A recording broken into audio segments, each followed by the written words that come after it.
Okay, but then, hello Mark. Ikaw lang yata nanonood. So, just stay ka lang dyan. So, babati muna natin ang mga mga dumating na una. Sila, si Ronald. Si, of course, yung aking matalik na kaibigan, si Trexie Villa. Okay. So, ang una. So, Ronald, ginati na kita, ha? Sa Trexie Villa. So, pinapasuportahan ko ang mga channels nila, Judy Basco, may Trexie Villa, Lily Regasa, Ryan, si Caclea Fontelo. Suportahan niyo po yung mga channels nila. Kung hindi pa kayo nakapag-subscribe, mag-subscribe na kayo. Okay. Pinanawagan ko na suportahan yun maigi yung si Tessa Vargas at saka yung pamilya na SSTV family. Sila po ay sumusuporta sa akin ng todo rito. Hindi sila nanghihina sa pagsuporta sa channel ko. Siya yung si Miss Tessa Vargas at saka yung pamilya ng SSTV. Ganon din si Ma'am Lintik, ang aking original fairy na tumulong sa akin na maging 1,000. Malaking tulong sa akin po yan. O si Axel Roses, nandiyan ang hagdan. Kung gusto mong umakyat para magkantuhan tayo. So magagandang balita ngayon ang itatalakay ko. Unahan na natin muna yung speech ni President Marcos sa so 67th Foundation of Davao Special Operations Command. So 5 minutes lang ito. Ladies and gentlemen, good afternoon. I am one with the valiant men and women of the Naval Special Operations Command in celebrating your 67th founding anniversary. I congratulate all the officers and members of the NAVSOCOM for closing yet another meaningful chapter in your long and decorated history. As an elite unit of the Philippine Navy, the extensive counterterrorism training and operations that you have conducted against terrorist groups and other lawless elements, including rescue missions that have greatly supported the AFP's internal security efforts, especially in southern Philippines. NAVSOCOM has also contributed to our efforts to curb smuggling, other illegal activities at sea, so we can watch over the vast littoral area that needs to be covered. More impressive still, through it all, you have embodied grit, fortitude, and courage in ensuring peace, order, and progress in the country. For your commitment to serve. Yan. Yan yung sinasabi ng iba, hindi daw ini-assure ni President Bongbong Marcos yung peace and order. Yun lang sinasabi niya parati. Yun lang, patunay na ina-assure niya ang Pilipino na he is taking care of the peace and order situation of the Philippines. Tingnan mo sa speech niya. Ewan ko ba yung mga ibang vlogger na porque hindi madalas magsalita si Presidente, ibig sabihin, hindi na niya inaasikaso ang peace and order. Nagsalita na siya. Kasasabi lang, ha? Serve and to safeguard the Filipino people, I express my deep and heart. Okay, anong sabi niya? Safeguard the welfare of the Filipino people. Nako. Kaya importante, makinig sa presidente. Pag bira ng bira. Felt gratitude.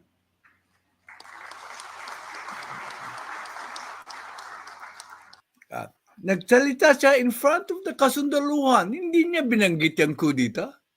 Hindi. Kasi kung babanggitin niya ang kudita, ay ang press magfi-fiesta, ganyan ng ganyan ang tatanungin. So tama lang na huwag niyang banggitin ang kudita na hindi naman totoo, sabi ni Bronner, na hayaan niya yung mga tauhan niya ang mag-explain na walang kudita, na ang AFP ay loyal sa sa kanya. Hindi siya kailangan magsalita. Kasi kung magsasalita siya, ang foreign press ay gagamitin niya against sa kanya na, oh, there is instability in the government of PBBM. Maingat siya. Mas mahusay siya. Huwag nating pagduahan ang kanyang mga galawan. Yan sinasabi ko. Inunahan niyo po si Presidente Marcos. Hindi niyo ba naisip na nagkonsultahan ang mga security cluster niya na kung magre-respond ba publicly si President Marcos? Siyempre, nag-conference yan. Nag-aral-aral kung ano ang response doon sa maling pagsasabi ni General Browner. Hello, Maribel. Medalist yesterday. Kasi tama siya. Iwag na nating lagyan ng gasolina ang apoy. Kasi kung magsasalita siya tungkol sa nangyaring pagkakamali ni Brown na pagbanggit ng destabilization plot, magkakaroon ng gasolina yung apoy. So tama siya. Ito, nagsalita siya in front of the Armed Forces of the Philippines. May binanggit ba siya? Ewan ko. Ngayon ko lang nakita ito. Ngayon ko lang sabay-sabay tayo nanonood dito. As we move now from focusing on ensuring internal security for the country, we now have to bolster the country's external defenses. And I exhort the DND and the AFP to maximize and strategically review the deployment of our forces to ensure that their strategies remain responsive to the current and future geopolitical realities. Let us also continue harnessing the skills of our specialized units in preparing for all contingencies. With the NAVSOCOM, with its you get the first two medals, both of you, Maribel Sabala and Axel Roses, for very good comment. Sabi ni Maribel, Jack, to intelligent people, you only say it once and not repeat. And repeat, kaya nga. Huwag na natin, yan. Yung mga iba, makukulit eh. Selective kasi yung iba, Tatay Jack. Mga members ng divisive group. Again, tama. Ang gagaling ng mga commentaristas ko dito. Lalo na si Maribel Sabala. Very intelligent ang mga comments niya. Expertise in sea, air, and land or SEAL operations must be utilized to support naval defense and enhance maritime security. Hello, I Ma'am still Pia. remember our... Hello, late ka na naman. Hindi na kita mabibigyan ng medalya if ever you make a good comment. Late ka naman eh. Late ka na naman. Nauna na sila, Maribel Sabala at saka Axel Roses na nakukuha ng medalya sa akin. Okay. Hello, Ma'am Astig Pia. Okay. Operators, pero hindi pa SEAL noon, UOU pa lang noon. They were the members of the Underwater Operations Unit na sumasama sa amin kapag kami lumalakad. And I have met many of them, nag-uusap kami ng matagal, and I very well understand the high standards that are set by the then UOU, now SEAL, now NAVSOCOM, for the elite operators of NAVSOCOM to be able to fulfill their mission. I also enjoin the Navy to strengthen the unit's capabilities by partnering with forces from like-minded states to uphold our shared commitment to freedom of navigation, peace and stability, and the rule of law.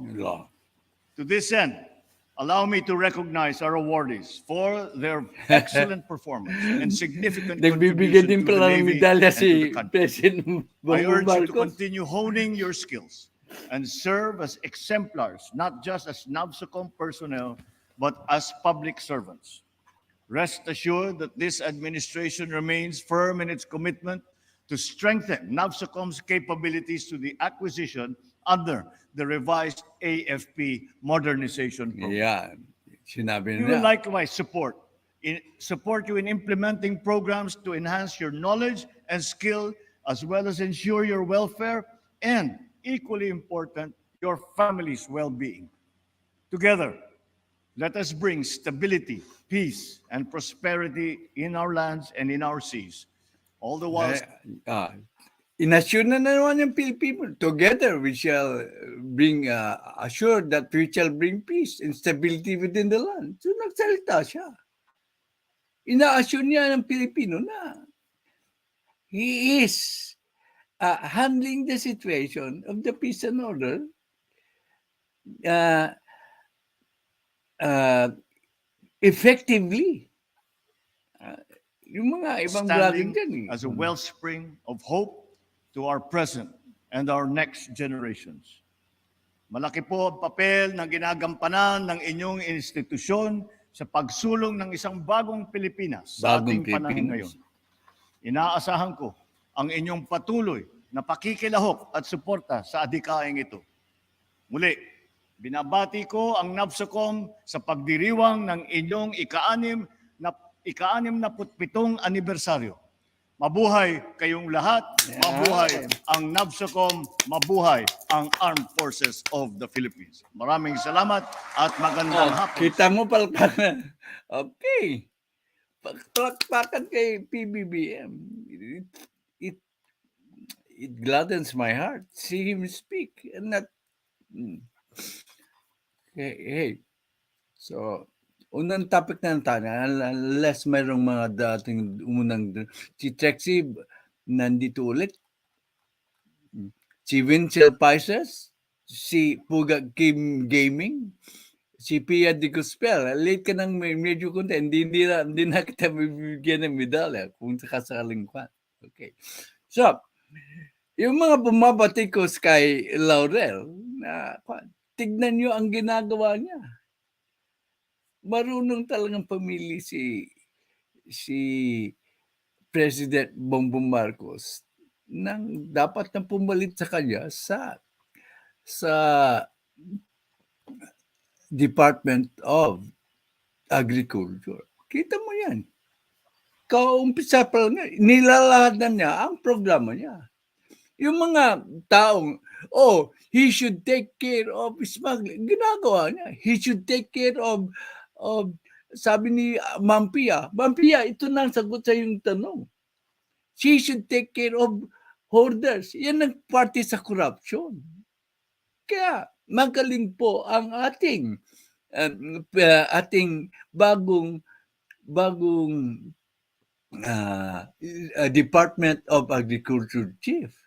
Nakikita nyo, magaling talaga si Presidente Marcos na magdirekta sa ating mga sa kanyang mga sekretaryo. Let us take, for example po, concrete example, si Larry Gadon na parating mahilig sa press. Palagay ko, napagsabihan siya ni President Marcos na wag nang masyadong magmura o masyadong mag-press con kasi nakakasira sa kanyang administrasyon ang pagmumura. Hindi siya gano'n. May napapansin ba kayo kay Larry Gadon na umeepal sa press na nagmumura siya? Ibig sabihin, kontrolado siya ni President Bongbong Marcos. I salute my hat to the President for controlling the mouth of the uncouth Larry Gadon. Kung hindi, bibirin siya ng mga press. Bakit may iniput niyang taong yan?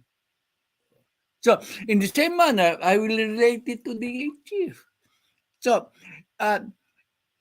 ngayon, kailangan na magsalita si DA chief kasi sinabi ni si Senator uh, Riza Hontiveros na pahihirapan siya sa sa what we call Commission of Appointment Confirmation Hearing. Ano ka ba naman? Hindi sa Hontiveros, baski prospective standard bearer ka ng opposition, basta-basta gagawa ka ng issue na dapat hindi mo dapat sausawan. Ito, red one. Ito, patunay na si mismong si DE chief ang nagsabing nag-divest na siya ng kanyang business interest. Kung hindi kung ipagpapatuloy pa nila ang pag-atake sa kanya dahil sa conflict of interest ay mga walang katalinuhan ang lalabasan nila sa negosyante yan. Magaling yan sa forecasting. Okay, tama. Late ka, hindi kita mabibigyan ng modela. The President and Secretary Laurel have the same message. Yes, correct. The Bendelis made another very outstanding comment. Basahin natin. Ako hindi nahirap masyado sa research kasi noon nahihirapan ako sa research kasi binubura ni Lolo ang aking research. Kasi pag masyado maga, binubura niya. Kaya yung mga unang dumarating na dito sa channel ay nabubura ni Lolo. So, dumating si Lola Linas, dumating si Red One, ang kaibigan ko,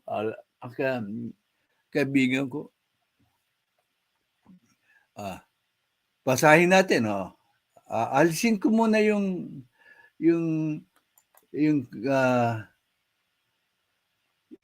ilalagay ko muna yung kwani. Nababasa nyo ba? Okay. Sandali. Pasensya, hindi masyadong techy ang tatay nyo. Okay. Okay, babasa. DA to form Intel Group versus Corruption and Smuggling. Published November 6, 2023. Ibig sabihin, kailangan pala ng Department of Agriculture ng Intel Group. Ng Intel Group at corruption. So, kung may Intel Group sila, it goes to follow without illogical thinking na kailangan niya ng intelligence fund. It goes to follow also na kung kailangan niya ng intelligence fund, it must be confidential kasi intelligence fund Paano siya magiging effective sa corruption kung wala siyang confidential and intelligence fund? Tinanggalan yata siya dahil sa enthusiasm nila, natanggalan ng confidential fund si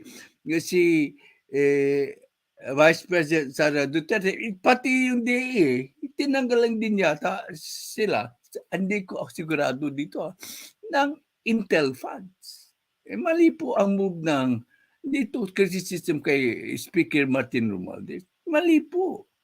Kailangan, kung gusto niyong umayos ang Department of Agriculture, you must provide them with intelligence. How could they go again go for the arrest and prevention of corruptions ng mga hoarders, ng mga smugglers? Hahayaan ba i-call natin sa intelligence agency? Ang nakakaalam talaga ng situation ang Department of Agriculture. Bago, so ito lang ang sinasabi ko. Kaysa direktang i-interdict or masusuheto yung mga sa yung mga hoarders, ildadaan pa nila sa intelligence agency na aaralin muna and then saka ibabalik sa Department of Agriculture, yung time na elapse, baka nakatakas na yung mga hoarders at smugglers. O, di ba? So, kailangan po yung mga confidential and intelligence fund. Hindi po naiintindihan yan ng karamihang tao. Oh. Hindi dapat pa ni-research ko na yung the confidentiality cannot be divulged through transparency sa press at sa public. Ini-research ko na yan sa inyo noon. Tinanong ko sa Google kung pwede. Sabi ng Google, hindi. It must be secret and secret to the public and done in a secret session po.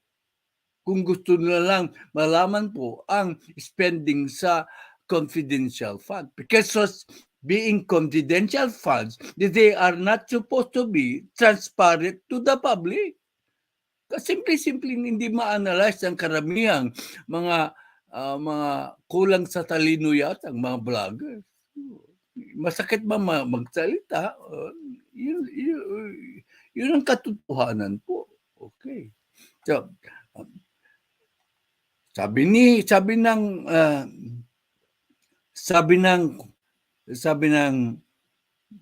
nagaling na sekretaryo, heeding the President Ferdinand Bongbong Marcos order to clean up the agency, Department of Agriculture DA Secretary Francisco Chu Laurel said he will form an intelligence group that will deal with corruption and smuggling and plaguing the sector. Mampia. Dapat kasama dyan ang hoarding problem. Kasama na dyan po. Corruption yan eh. All catchphrase po yan. Yung corruption is smuggling, plaguing the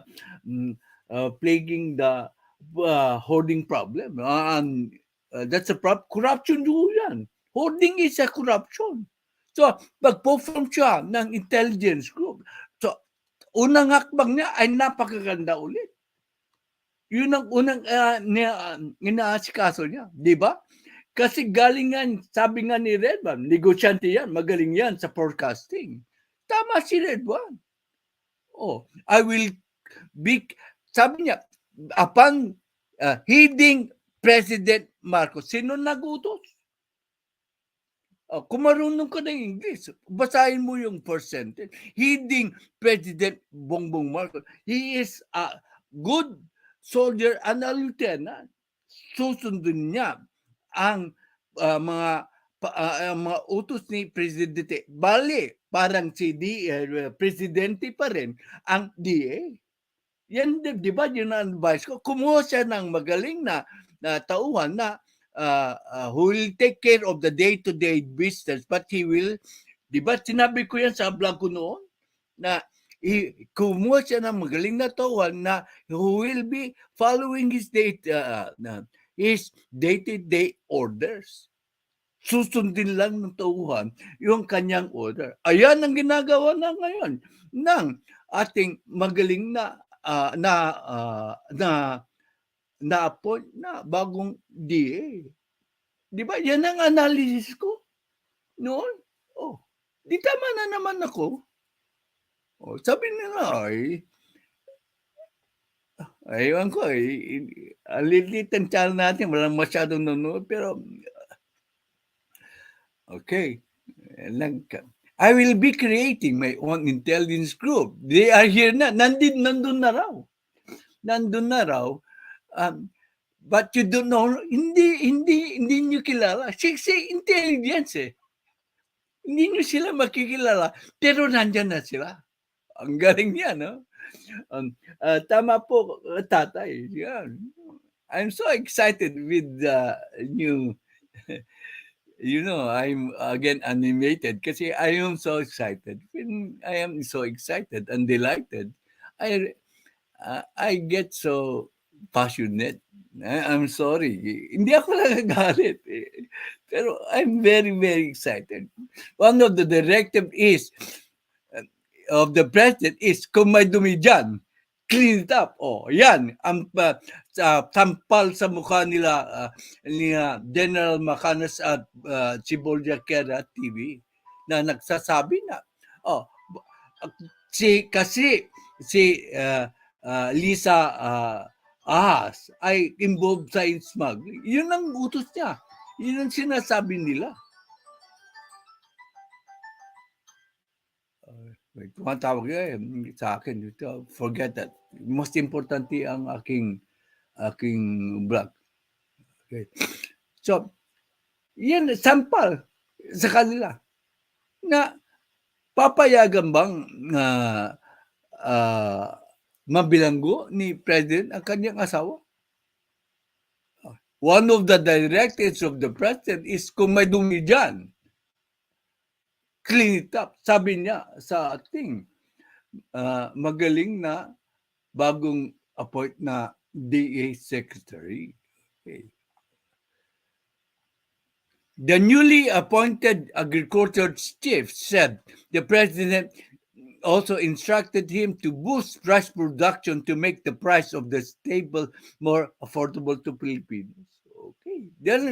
Yun ang mga directive niya sa bagong DA Secretary. So, bali, siya pa rin ang namamahala. Kaya lang, ang mag-take care ng day-to-day affairs po ay ang bagong sekretaryo. Okay.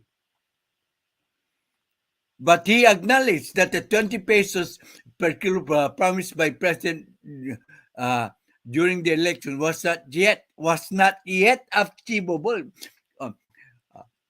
Kung marunong ka ng English, ma-analyze mo, sabi, was not yet achievable. Hindi pa pwede ngayon. Ngayon, pinagsasabi ng ibang vloggers na, yan, hindi pala pwede. Pero kung marunong ka ng English, makikita mo na not yet achievable. Hindi pa pwede ngayon, pero baka pwede sa darating na panahon kung mamodernize ang ating Department of Agriculture to through the mechanization of the implements used by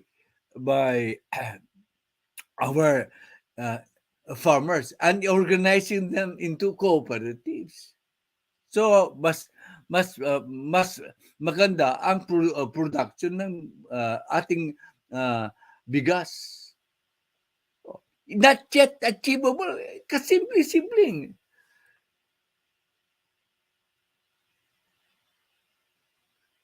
Kaya nga, tama. For me, Jack, we should observe the first capacity of the new DA. After all, he must be better than... Ang lupit mo, Mama. After all, he must be better than those who doubt him. That's why he is our new secretary. That's why you got the medal. Very good yung mga komisyon. Siyempre, mas mahusay siya doon sa mga nagdududa sa kanya. Wala silang alam sa business, wala silang alam sa fishery. Siya may alam. Mayroon siyang connection sa agriculture. Thank you, Maribel Sabala, for a very good comment po. Okay. Where is my... Sorry po ha. Medyo may allergy. Uhugin na yung Tatay Jackferdz nyo. Matanda na kasi. Okay. Basahin pa natin. Medyo mahaba ngayon ito.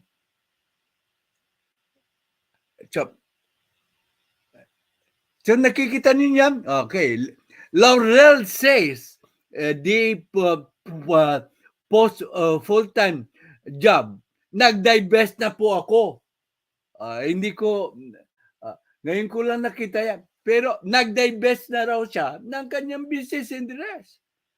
Kung hindi siya nag-divest, natutukasan ng press na hindi siya nag-divest, malilintikan siya.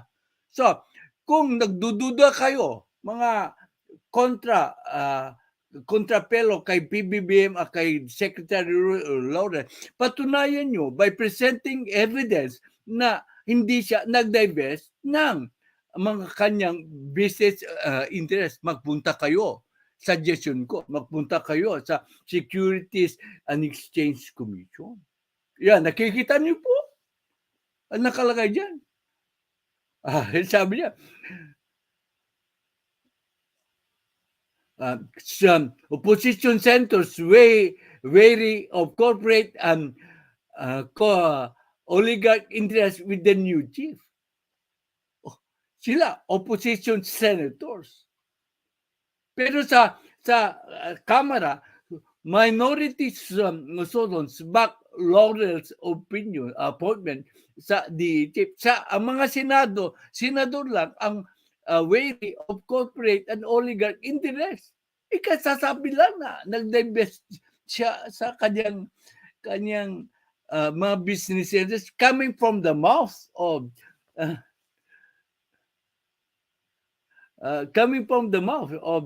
the newly appointed secretary himself. Good morning po, Tatay Jackferdz, Director and Classic, late but will catch up.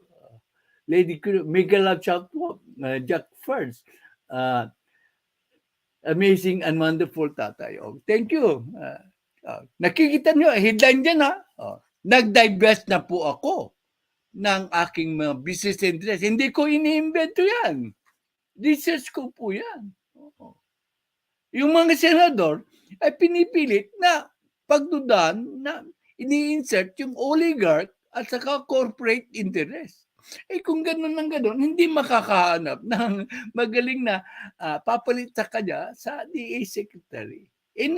Kung, ang sabi ko nga it's a win-win situation for PBB. Kung i-deny nila si Laurel as new DA Secretary, hindi siya pa rin ang DA Secretary, si PBBM. Matatagalan ulit siya. Ang reason niya for staying sa DA, kung sakasakaling tanggihan nila si Laurel, I gave you a very good nominee for the secretary, ayaw niyo. Di panalo pa rin siya. Mga kulang yata sa katalinuhan itong mga senador. Nangunguna na dyan si Isa Ontiveros. Hindi ko babanggitin yung tawag siya. Yung mga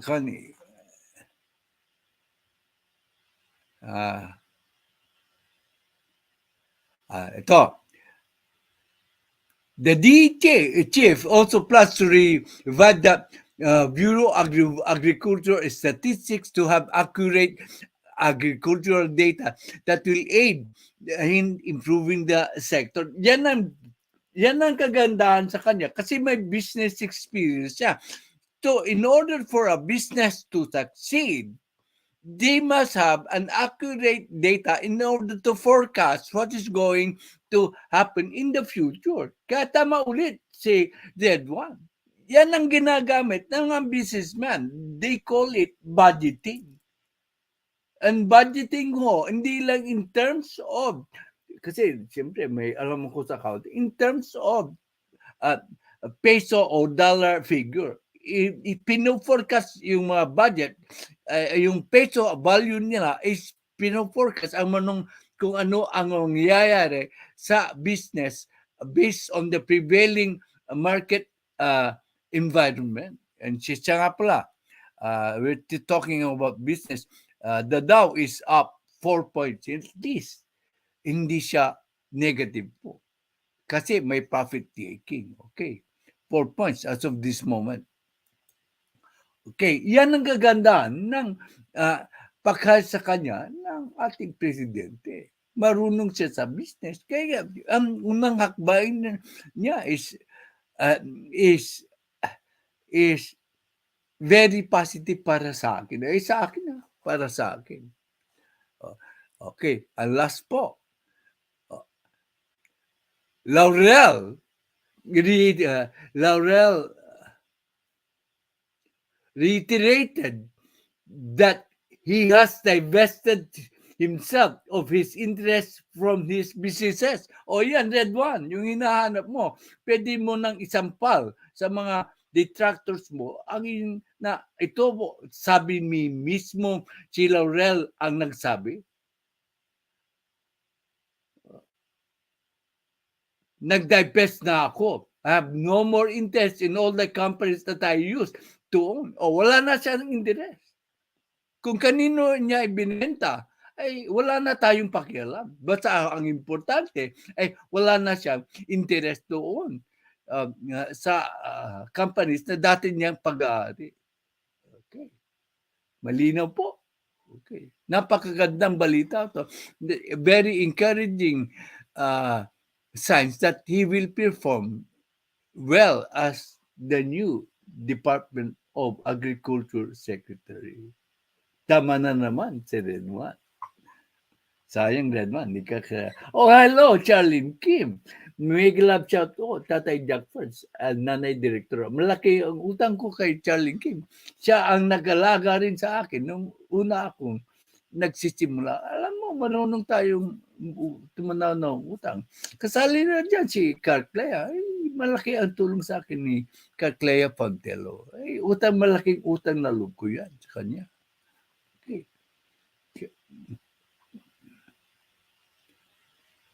Sabi pa niya, DA is a full-time job. I have no time to do anything else. Kaya tama.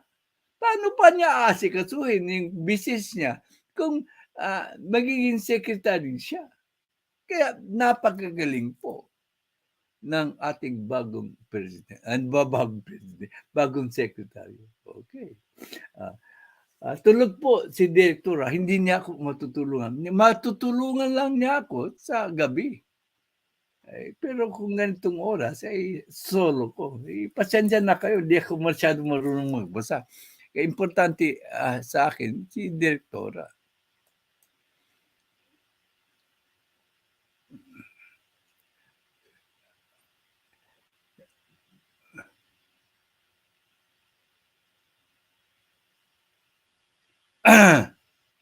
Yeah.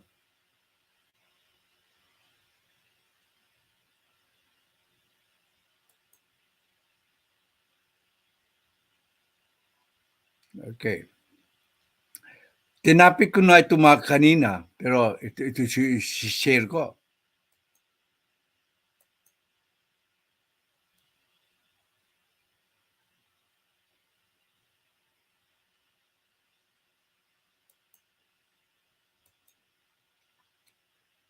Ang sabi ko, no need for President Marcos to talk about the coup.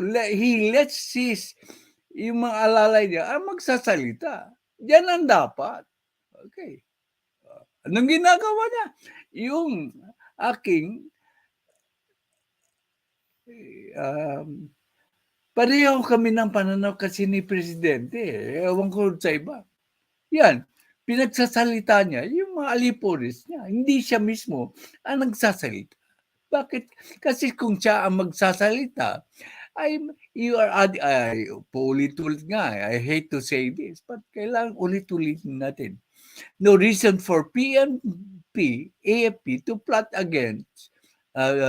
this stabilization versus Marcos admin. Sino nagsabi niyan?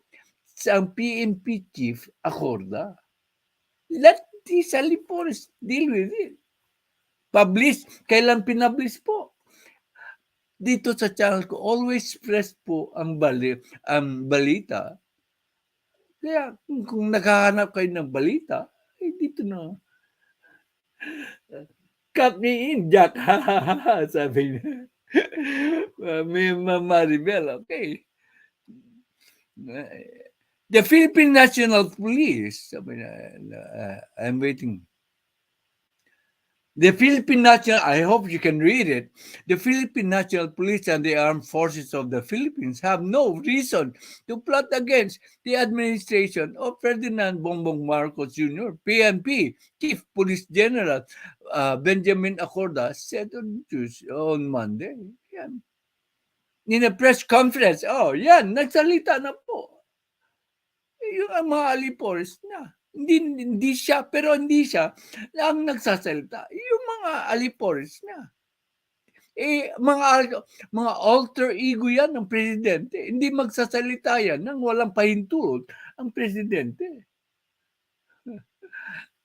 I love your comments, Mama River. In a press conference, that on the part of active police members, any matter could be addressed through discussion. Tama. Tama ulit. Hindi kailangan ng presidente na magsalita. Ulitin ko, dadagdagan lang ng presidente ng gasolina ang ningas or yung apoy. Oh. Binabati ni Mama Maribel ang ka-membro niyang si Sherlyn. Ang mga membro ko yan na nagmamahal po sa akin. The president is very much sensitive to the welfare of our security force, not only the police force. Every time we do something together with the security cluster, ni-mention ko kanina ang security cluster. Sabi ko, nag-meeting yan. Di tama na naman ako na nag-meeting sila ng security cluster ko anong response. Ngayon ko lang nabasa yan, pero nagpapatunay, tatama yung analysis ko. Talagang iyan ang unang pinag-uusapan natin. Nag-uusap. Ano? Di ba? Tama ang analysis ko? Nag-uusap sila. Kaya, wag natin pangunahan ang ating presidente. Accept it. Kasi napakahuli talaga ng ating presidente. Kaya kailangan niya ng suporta sa unity. Yan, sabi ko, nag-uusap. Yan, pinatunayan yan. Talagang iyan ang unang pinag-uusapan natin. To my appreciation, there is no reason for the armed forces at saka police as another security sector para ma-demoralize and to launch a destabilization. Sabi ko, only the retired military personnel ay demoralized or against kay PBBM because of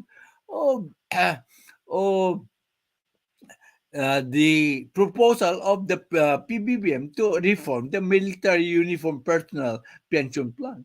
Sinisingit nila sa NTF, LCAC, wala na silang pakialam doon. Ang talagang nakikialam sila doon ay yung personal na maapektuhan sila because of the MUP, Pension Plan Reform Bill ni President Marcos. Kaya sila nag-aagruto. Wala silang pakialam doon sa NTF, LCAP. Let's be honest. According to only the mother. Ayan na, nagpatunay na naman na tama ako, ha? Ito po. Hindi pa pinapublish itong, sabi ko, it's the military pension plan. Ito na patunay na tama po ang aking analysis. Hindi, nung binanggit ko yan, wala pang news tungkol yan. Ewan ko yung ibang vloggers. Pero dito po, parating, tumatama.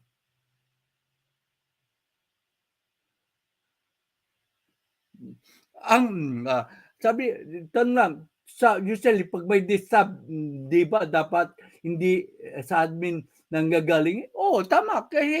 Kasi mali si General Bernard K. When you talk about confidential items, this should not be divulged because it will add fuel to the fire. Okay, dapat manggagaling yan sa admin. Nagkamali nga siya. Okay. According to Accorda, ito lang. Pakinggan nyo. The only matter, hindi yung NTFL card na sinasabi ng iba. The only matter that troubled EFP, PNP members was the pension system, and this has already been addressed. Diba? Sino ang may correct na analysis? Magagaling nga sila magsalita. Kadalasan parehas kami ng pananaw. Pero it is now proven that my analysis is the one that carries in that case weight sa administration po. Hindi, nung sinabi ko na it is a pension system, ang dahilan kung bakit nag-aaburuto ang mga retired military officers, ayan, ang simpleng analysis yun. Hindi na makuha ng ibang vloggers. Kaya kayong nandito, always hayad ko po kayo sa analysis ng current situation. Tama ka dyan.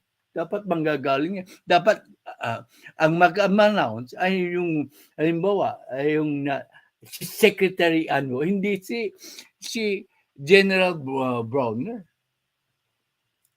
Kung sakasakaling may destabilization plan. Yan ang danger po na magsasalita ang isang tauhan ni Presidente out of it must be taken out of context. Kaya nga, dapat lang na huwag magsalita si Sara Duterte. Baka it might be taken out of context. Hindi maintindihan yan yung ibang vloggers. Tingnan nyo, nagsalita si General Bronner. It was taken out of context. So, ano nangyari? Nagkagulo-gulo. Ganyan ba ang gusto nyo mangyari na pag nagsalita si Sara Duterte tungkol sa foreign policy na wala naman siya dapat pakialaman? Ay magiging makukote siya na out of context? Di mas lalong nagkagulo? Ngayon lang, ang liit sa bagay, nagkakagulo na eh. Okay, unti-unti. That's another topic.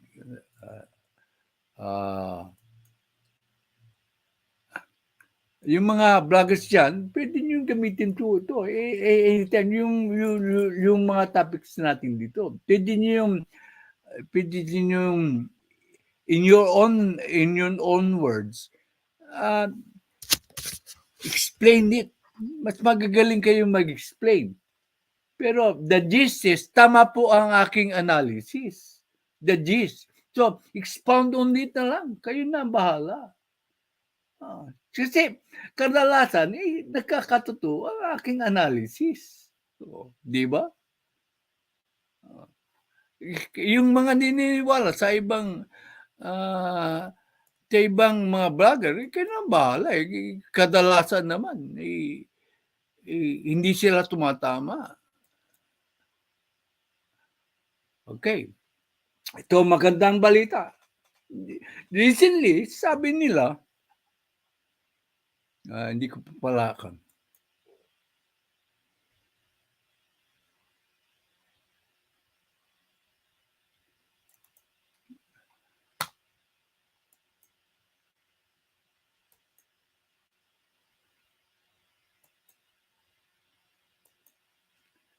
Yan. Recently, yung Maharlika Fund is dead. Dead na raw. It is si President Marcos ay hindi na ipagpapatuloy daw ang Maharlika Investment Fund. Tampal na naman ito sa kanila. Yung mga yung mga nagkakalat ng negative na hindi totoong informasyon, misinformation po. Ito dito po sa channel, puro always with the correct information, validated and corroborated by a credible news story po. Bakit kayo pupunta pa sa ibang channel? Dito matutungayan nyo ang totoong balita, hindi yung kuro-kuro, hindi po yung opinion. Dito po talagang balita. Hindi po kami nagprepresenta dito ng hindi ng based lang sa opinion. Always corroborated by evidence. Maharlika Fund, IRR finalized. Ano ba yung IRR? implementing rules and regulations ng Maharlika Investment Fund. Kaya nadidelay. Sinabi niya yan.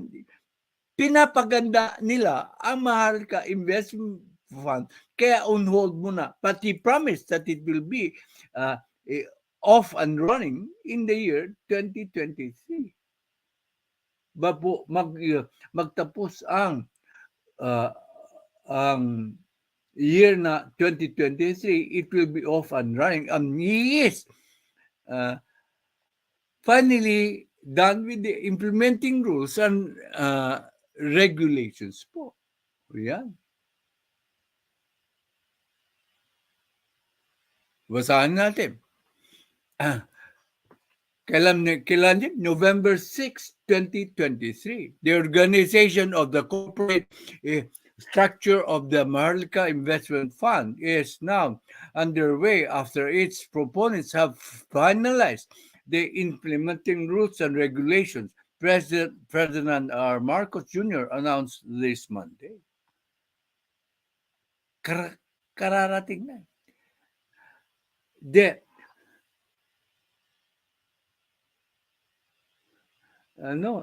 Wala akong takot din ako mag-take ng maraming medicine. Sobrang na excuse me, Jack, sabi ni matalik kong kaibigan, excuse me, Jack, are you taking something for your relics or hindi? Sobrang na ang medication ko. Kaya I can live with my allergies po, Ma'am Maribel. Yeah. I'm sorry if it bothers you na constantly blowing my nose. That's the effect of the ravages of time. The implementing rules and regulation of the Maharlika Investment Fund. Thank you, Mama Maribel, for your concern. The implementing rules and regulations of the Maharlika Investment Fund have been finalized. Upon approval, we will swiftly establish a corporate structure. I give emphasis of swiftly.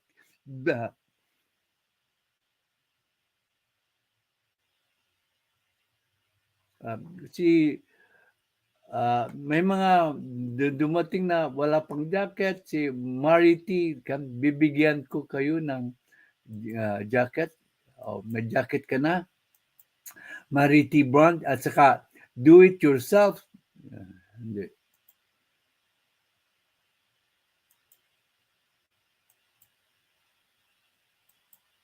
You are now a standard moderator po dito sa aking channel. Thank you. Thank you for joining my channel. I hope you will subscribe. I don't know if you have subscribed or not. But if you like the format of this channel, panawagan ko, pakalat nyo. Kung gusto nyo ng correct analysis, ng correct news, parati naman akong tumatama eh. Yung mga ibang vloggers mas magagaling magsalita, hindi naman sa pagbubuhat ng sariling bangko. Ikumpara nyo ang batting average nila sa analysis, sa batting average ko sa analysis. Saan kayo magpupunta? Sa mataas ang batting average analysis na uutal-utal magsalita o sa magaling magsalita pero medyo palpak ang kanyang batting average sa analysis. Kayo na bahala. So, swiftly,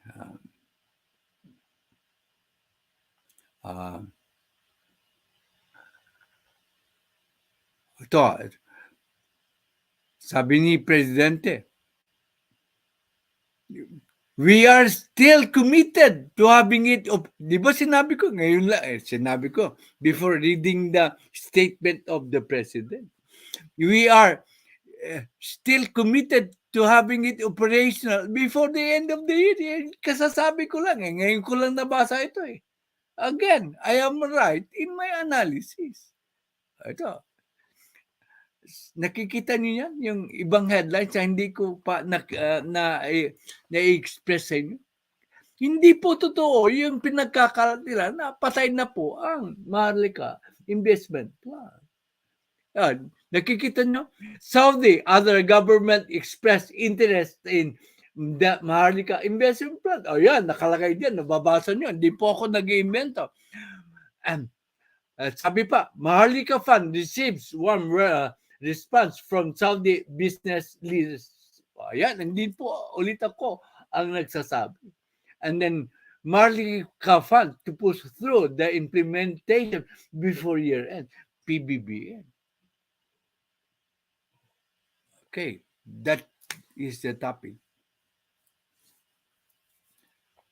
Pero ang susunod po ay importante.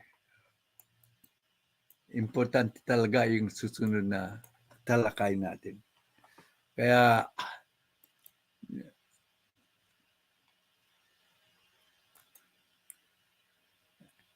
this concerns the West Philippine Sea, the defense of our country, and many more. Kasi importante ang news na ito. Okay. Okay. Wala pang nag-share na ito.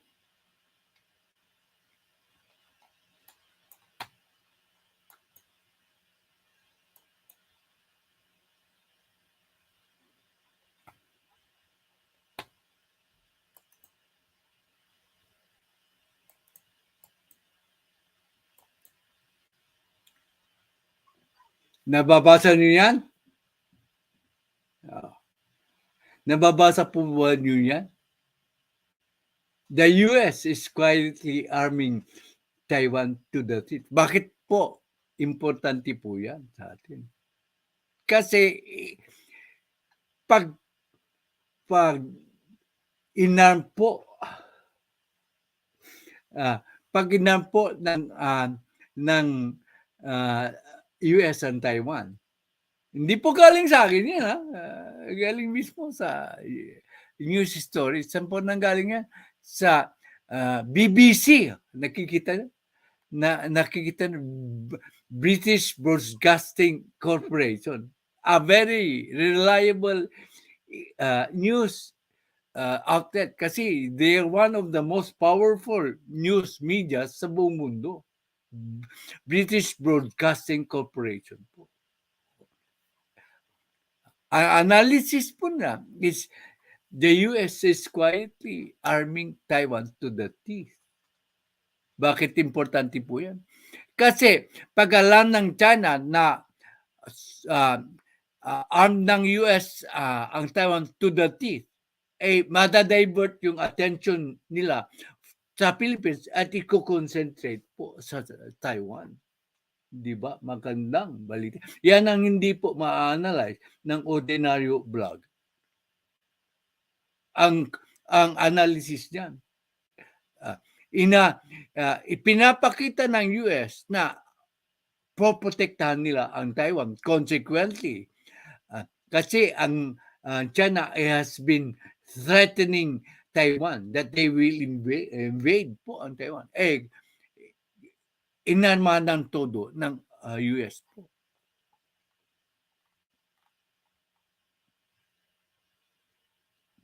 When US President Joe Biden recently signed out of 80 million. Ang liit na bagay. Ang liit grant to Taiwan for the purchase of American military equipment. China said it ignores and opposes what Washington has done. Kasi ang 80 million na grant ay hindi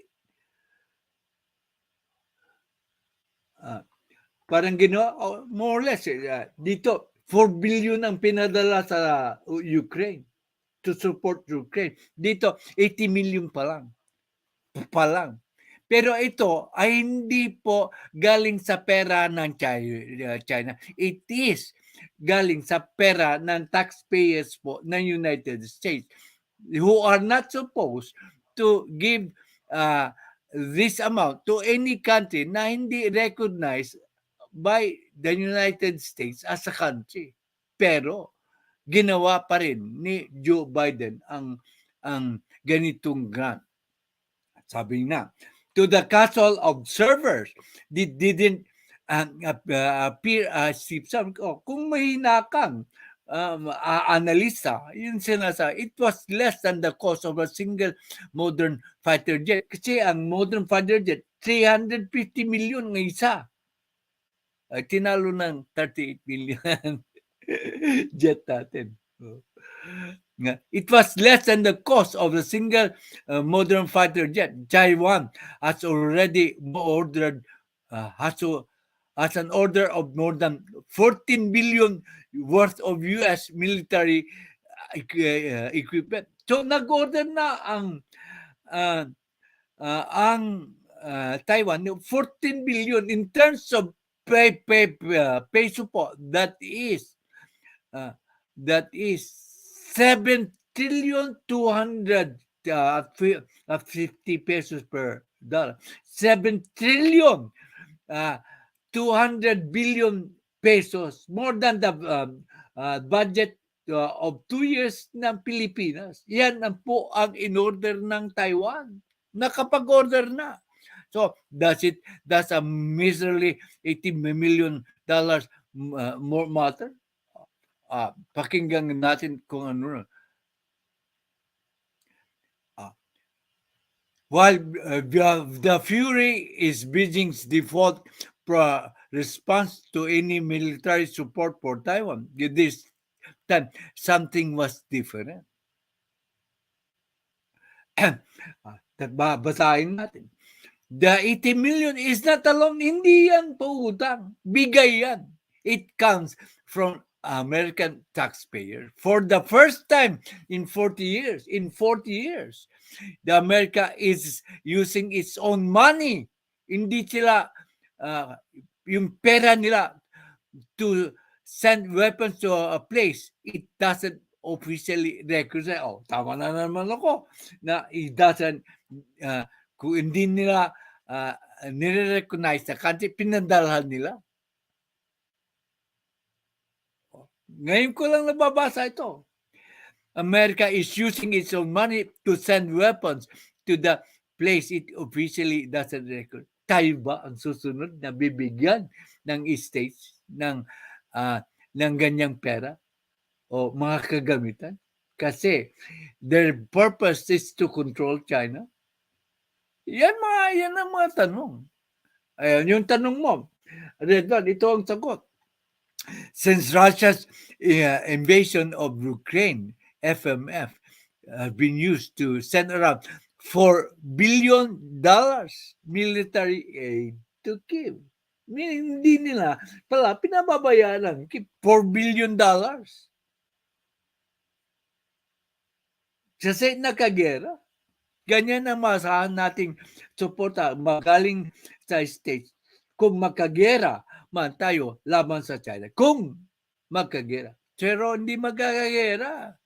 Takot din ng China magkagera. Kasi pinakita na ng States na handa silang tumulong sa kanilang kaibigan by use of their purse strings. Nagpadala ng $4 billion military aid to Kiev. Hindi po galing sa akin yan. Galing po sa BBC. O yan. Red one. Mga tanong mo, relevant sa issue. Okay. So, magre-risk ba ang China na kalabanin ang US, Japan, Australia, United Kingdom, Canada, India,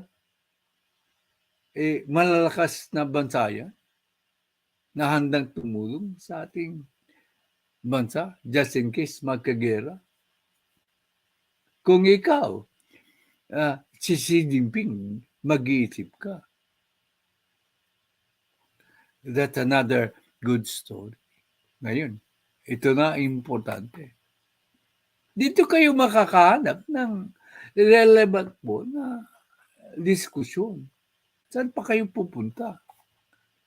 Okay.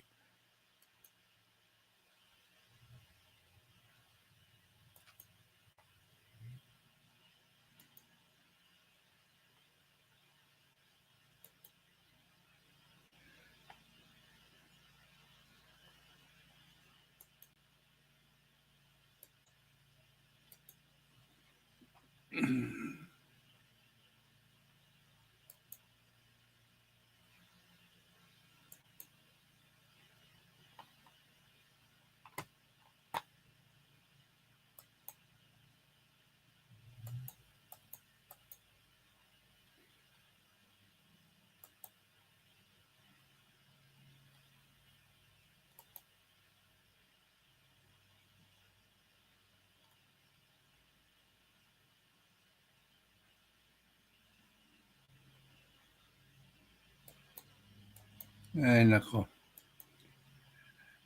Ulit. Hindi ko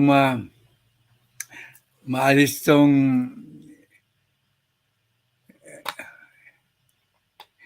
so ang Newsweek ang source ko po.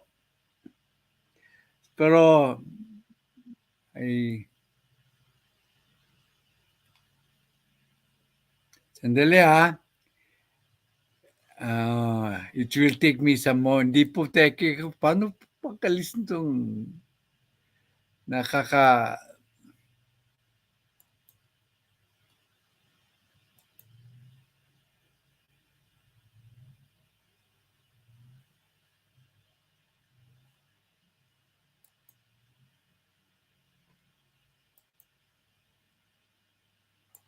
Yun. Yun. Nakita ko na. Okay. Na-solve ko ang problem. Ay, mabubuti na nag-vlog na ako. Nakaka-solve na ako ng technical problems. Okay. Nababasa niyo yan? China feels insecurity at home. Won't attack soon, sabi ng Chinese officials. Saan galing po yan? Newsweek po. So, again, kung sinasabi ko na hindi po aatake ang China is substantiated by my research po. China feels insecurity at home. May problema siya doon sa mismong tahanan niya, mismong sa China. May problema po si Xi Jinping. Kaya, hindi po atake sa Taiwan o sa Pilipinas. Ano naman kayo? Dapat lang nila tulungan sila ang nagpubok tayo. Okay. Oo. Pwedeng tama ka dyan. Sa,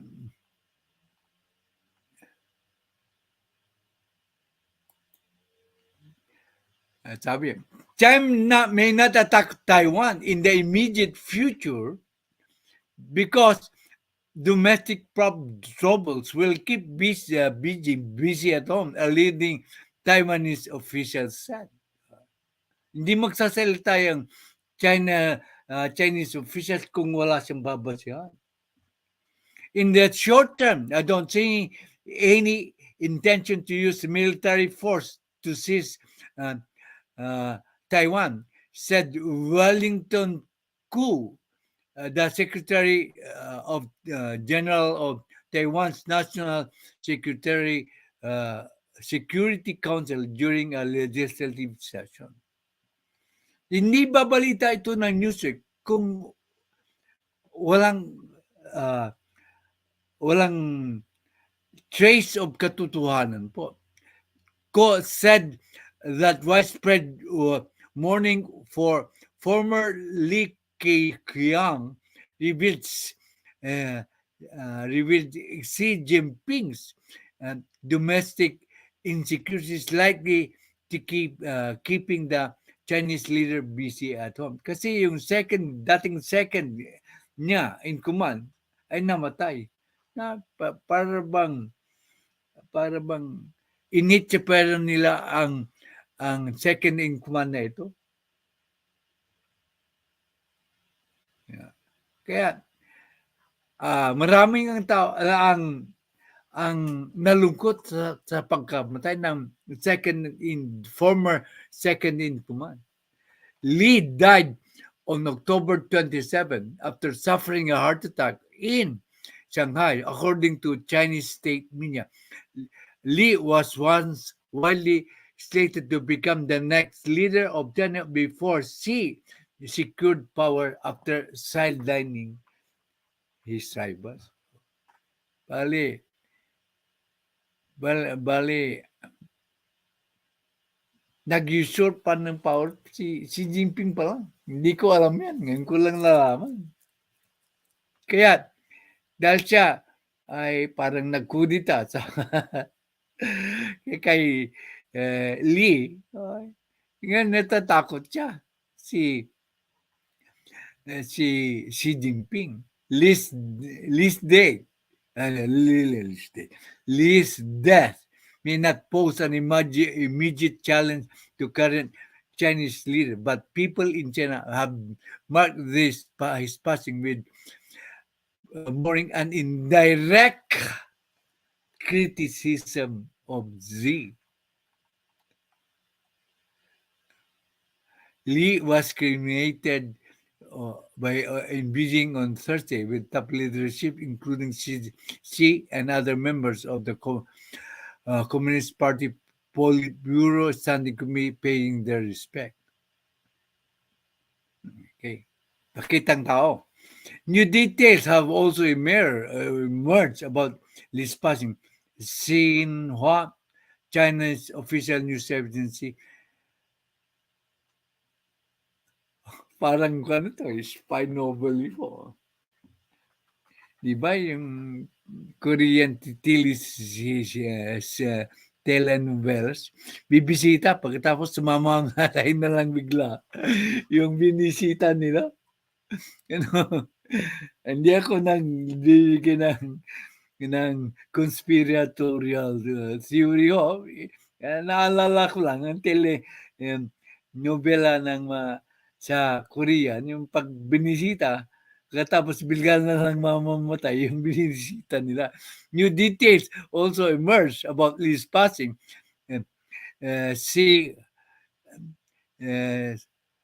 Sinwa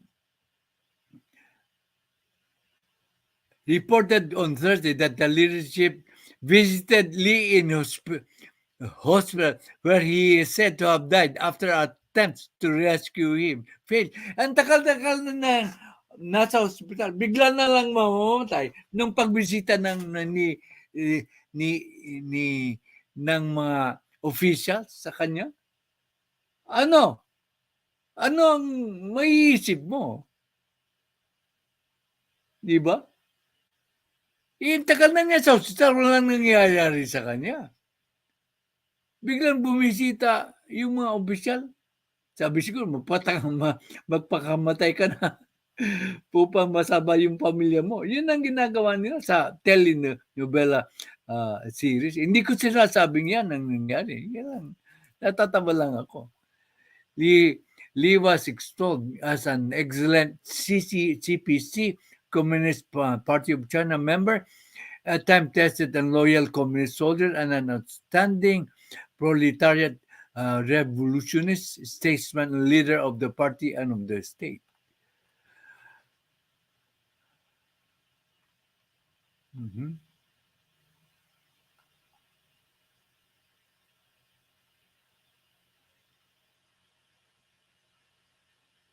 Okay. Who, while commenting on an upcoming potential meeting between Xi and Biden, mag-meet si Xi at Biden during the APEC forum. Nandyan din siya ang ating presidente. Yan. Ito na huli. Who believes that Xi has decided to prioritize national security for his second decade in power. Dapat lang. Wag kang masyadong bulina sa Taiwan at saka Japan at saka sa Vietnam at saka Pilipinas. Mayroon kang problema diyan sa iyong bakuran. Xi Jinping still believes that maintaining stability is more important than economic development. Pero hindi importante sa kanya ang economic development. Gusto niya kasing manatili siya sa puder na president ng China.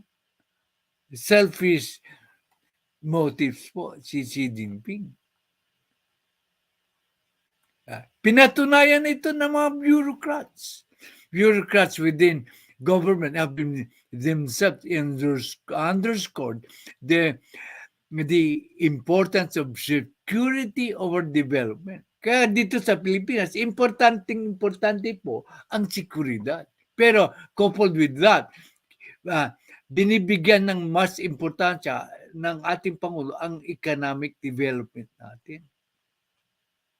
Halos pantay po. Okay.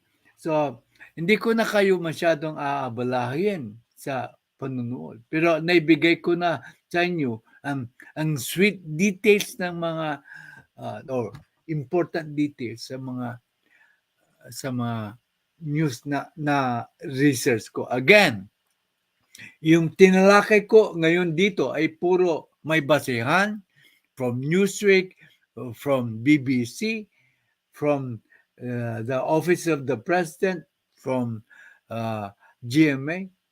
Wala po akong iprinisentang hindi back up po by credible news sources. Okay.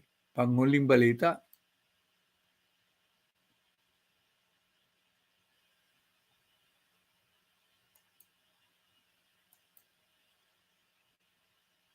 Oh, the Dow is now down 26 points. Ay, medyo masamang balita po yan. 26 points. Hindi naman gano'n, late yan. Sometimes the Dow loses 600 points. Pero siguro profit-taking po ito. Siguro profit-taking. Huwag tayong mabahala kasi during the past week, always positive po ang Dow. Bakit importante? Kasali po ito sa aking analysis. Kung nag-analyze ako, tinitignan ko ang development sa economy. Kasi yan din ang pag-analyze ng ating presidente. I put myself in the shoes of the president when I do my analysis. So, thank you po. I love you all. Hindi na ako magla-live unless my next live will be yung dating sa gabi that most of you cannot attend. Pero kung may breaking news, ay siyempre papasok ako. Kung mayroon mang akong ma-conflict na vlog na iniidolo ko, ay sandali lang po yun. And then, pwede na kayong bumalik doon sa mga iniidolo nyong mga vloggers po. Pero dito po, makakaasa kayo na ang aking ibibigay na impormasyon ay puro katotohanan, correct analysis. Ilang beses na napatunayan ng aking analysis ay tama. Red one. Kanino ka maniniwala? Ang correct analysis ko? Sa iba. Salamat sa pagbabadala mo ng mga items na pwede kong i-discuss. I appreciate what you are doing, Red one. Thank you po. God bless you all. Take care of your health. Ma'am Maribel, take care. And thanks for your concern sa aking health. Ikaw lang yata ang may concern sa aking health. Okay. And I appreciate you very much, Miss Maribel. Appreciate all the, ulitin ko, support the channels of Tessa Vargas, Tintech, and channels na Judy Basco, Trexie Villa, Lily Ragasa, si Caclea Fontello. Okay, very good. They are good bloggers po. Please subscribe to those channels. Okay. Bye. I love you all. Okay.